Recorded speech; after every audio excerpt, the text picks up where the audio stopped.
This will be a day long remembered. Now I am the master. Welcome to another episode of Legends and Theories. Again, this week's episode is very spoiler heavy, and I would like to give a verbal warning this week. I feel like I'll be doing this for the rest of the season, since the final two episodes will likely have big spoilers for the season also. So I do not plan to be returning to the Vader breathing thing anytime soon, at least for this part of the video.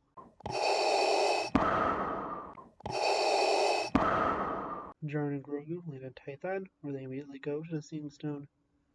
Djarin places Grogu on the Seeing Stone, but quickly sees a ship landing on the planet. Scared, Djarin goes to get Grogu, but he's already begun to connect with the temple and has created a force bubble protecting him that no one can get through. Djarin goes down the hill and confronts the pilot of the ship, Boba Fett, and Fennec Shand, who Fett saved after the events of Chapter 5 last season. Worried that Fett is after Grogu, Djarin asks what Fett is after, if he's a Jedi or is hunting down Grogu. Fett responds that he's after neither, and just wants his armor returned to him. In exchange for it, he will help Djarin protect Grogu. Forced in a standoff, Djarin takes off his jetpack, and both Fett and Shand drop their weapons. Before they could agree on anything, Imperial transports come in to try to steal Grogu. They deploy stormtroopers that Fett and Shand deal with as Djarin goes to retrieve Grogu before he's captured, but is still protected by the force bubble, and Djarin is thrown back and temporarily knocked unconscious. After he wakes up, Djarin goes back down the hill and helps Shand as Fett goes to retrieve his armor. Djarin and Shand are backed into a corner where they are quickly saved by Boba Fett, who is now in his full armor. Fett is able to scare off the rest of the stormtroopers, who retreat to their ship, taking off. Boba Fett will not let them escape, uses his missile to blow the ship out of the sky, crashing it into the second one. Victory was not that easy though, as Moff Gideon's starship comes out of space, fires on the Razor Crest, and destroys it. Gideon deploys his Dark Troopers, who take Grogu, who is now tired from communicating through the Force, and has finally dropped the Force bubble protecting him. Djarin is just a little bit too late, and Fett chases down the Dark Troopers in Slave 1, but cannot engage them because he doesn't want to hurt Grogu. Fett follows him until they reach Gideon's ship, where Fett realizes the Empire isn't fully gone. He returns to Tython, knowing that he cannot take on the starship by himself, and goes to Djarin to thank him for returning his father's armor, and confirms his father, Jango Fett, was a Mandalorian foundling. Fett tells him since the armor was returned to him, he will keep on his word and help Djarin rescue the child from Moff Gideon and the Empire. Djarin looks through the wreckage of the Razor Crest, where he's only able to find the ball knob that Grogu loves, and the Beskar spear that I got from Ahsoka last episode, which I forgot to mention in that episode. They quickly go to Navarro, so Djarin can ask Cara Dune where Mayfeld, one of the members of the crew from Chapter 6, The Prisoner, is, so he could get his help in rescuing Grogu. Cara's answer is unknown, but it's likely that she will help Djarin rescue Grogu in the finale. Finally, in this episode, we see Moff Gideon taunting Grogu with the Darksaber, and then stunning him and putting him in handcuffs, as he has Dr. Pershing contacted to let him know that they have the donor.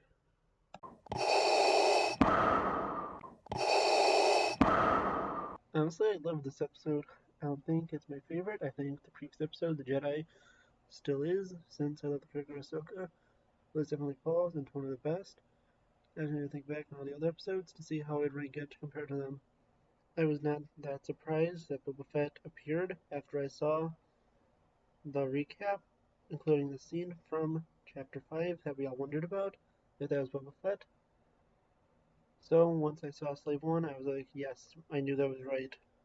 I was surprised though that Fennec Shand was alive, I thought that she was definitely dead after the end of the last episode, but now it seems that in Star Wars, even dead people could come back to life, as long as there's still a body that isn't too far gone.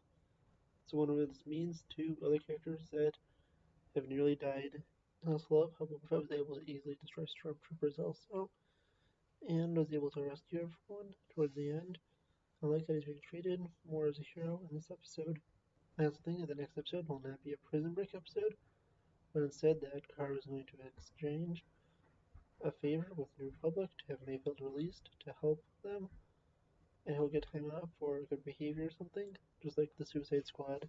I also love how Boba Fett's being shown as more of a neutral character in this.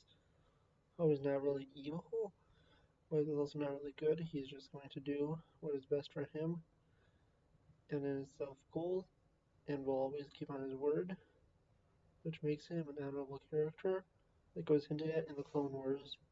I also like that it's finally confirmed that Jango Fett was Mandalorian, and by extension, Boba Fett is too. But there's one plot hole that almost everyone forgot about, and that is that Boba Fett blew up what we assumed was Jango's helmet back in season 2 of the Clone Wars in the finale. He set it in a crashed Venator Star Destroyer so he could kill Maester Duke in revenge for killing his father Jango, and the reason he put the helmet there was so that in his dying moments, Windu knew who was responsible for killing him. I mean, technically it was only the helmet, and he could have got a new one. Plus there's the fact that Boba was using the chain code that was built in to the gauntlet of the armor, so he couldn't have been lying, and the only new part of the armor was the helmet. But since it's not clear, it is still a possible plot hole. It's also interesting now to learn that Din Djarin no longer sees anyone who shows their face as a non-Mandalorian, and the only reason he doubted that Fett was not a Mandalorian was because Fett never made it clear if he was or not.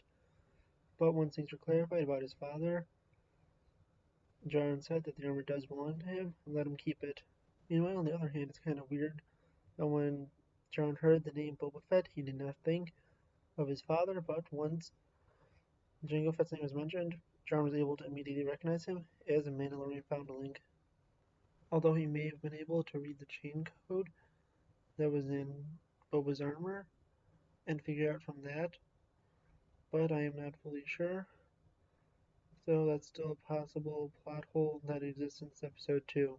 Honestly, those are really only problems I have with the episode. There's some very small possible plot holes that are put in there, but there's nothing for certain in them, so I can't fully confirm if they are plot holes or not.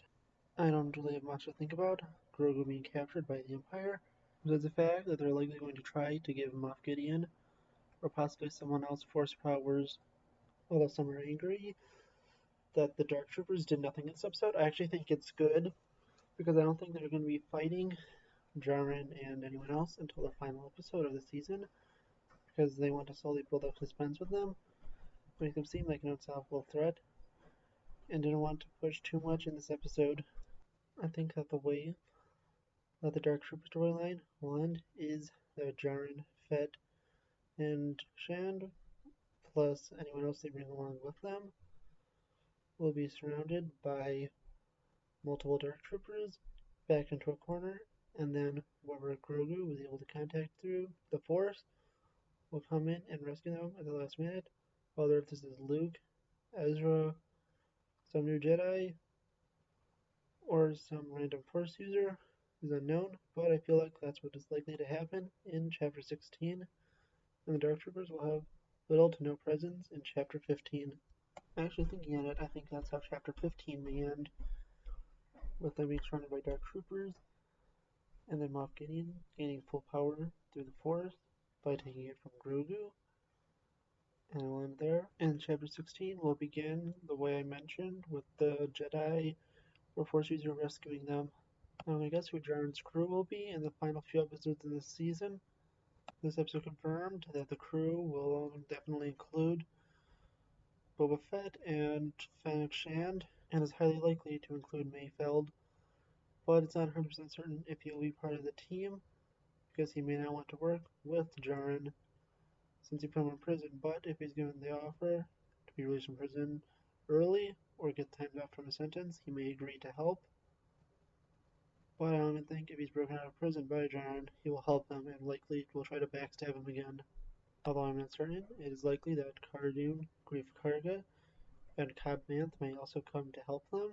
There's also a chance the rest of the living crew from Chapter 6 could be brought in to help, but I don't know if that's likely. Also, Ahsoka could be recruited, but seeing her bad history with Boba Fett, and the fact that she may have gone on to the scene in Rebels by this point, I do not know if she will be able to make an appearance and join the team.